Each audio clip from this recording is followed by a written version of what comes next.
गुरु नानक गुरु जी के अंदर योगी, गृहस्थ, दार्शनिक, धर्म सुधारक, समाज सुधारक, कवि, देशभक्त, विश्व बंधु आदि सभी गुण मौजूद थे।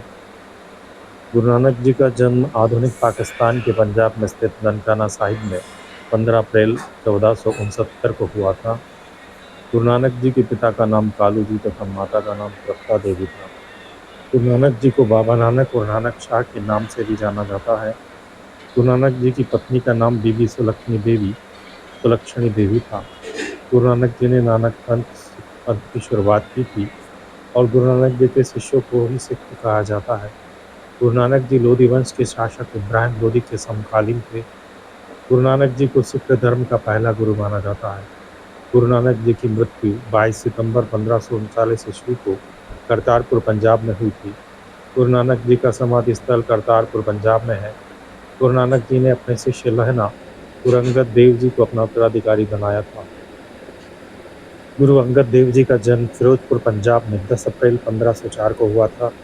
गुरु अंगद देव जी के पिता का नाम फैरू जी तथा माता का नाम रामो देवी था। गुरु नानक जी द्वारा शुरू की गई लंगर व्यवस्था को गुरु अंगद देव जी ने नियमित कर दिया था। गुरु अंगद देव जी को सिख धर्म का दूसरा गुरु माना जाता है। गुरु अंगद देव जी ने गुरमुखी लिपि का आविष्कार किया था, जिसके अंतर्गत आधुनिक पंजाबी भाषा लिखी जाती है।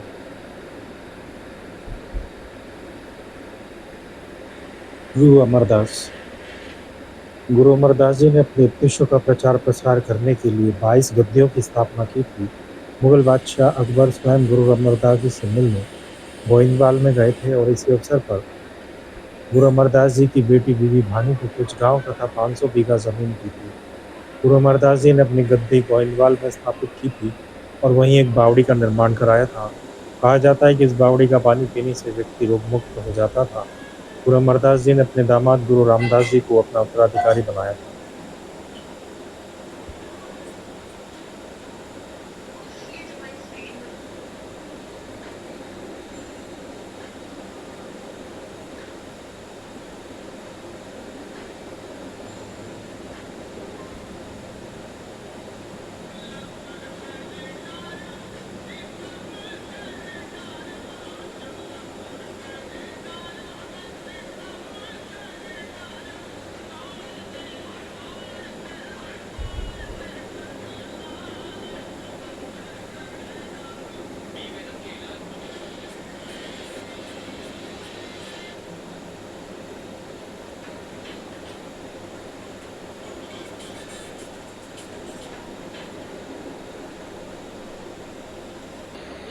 गुरु रामदास के अनुयायियों को रामदासी कहा जाता है। गुरु रामदास जी ने गुरुपद को पैतृक बना दिया था।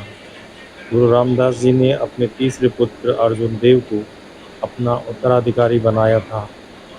बीबी भानी को मुगल बादशाह के द्वारा दी गई 500 बीघा जमीन पर गुरु रामदास जी ने रामसर नामक शहर को बसाया था।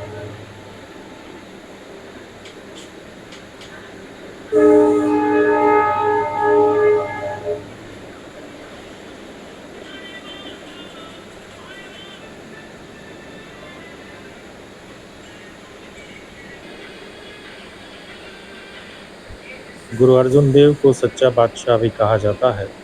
गुरु अर्जुन देव जी ने रामसर में अमृतसर नामक तालाब का निर्माण करवाया था और 1589 में इसी तालाब के मध्य में हरमिंदर साहिब का निर्माण भी करवाया था।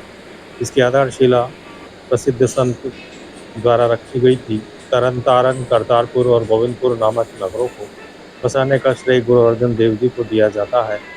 गुरु अर्जुन देव जी ने 1604 में आदि ग्रंथ साहिब की रचना की थी। सहायता करने के कारण गुरु अर्जुन देव जी को याद किया जाता है।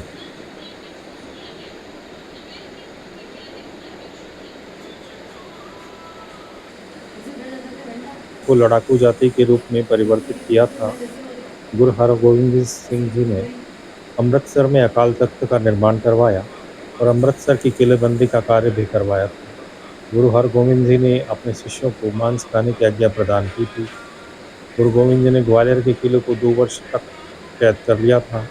कश्मीर में कीरतपुर नामक नगर को बसाने का श्रेय गुरु हरगोविंद जी को दिया जाता है। और 1645 में यहीं पर हरगोविंद जी की मृत्यु हुई थी।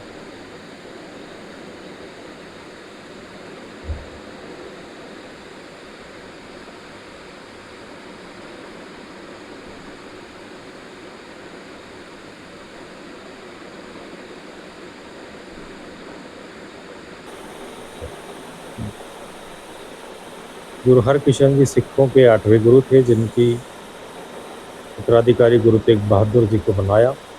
गुरु तेग बहादुर का गुरु हरगोविंद जी के पुत्र थे। गुरु तेग बहादुर जी ने अपना स्थान अमृतसर की जगह मकोवाल, आधुनिक आनंदपुर साहिब में बनाया था।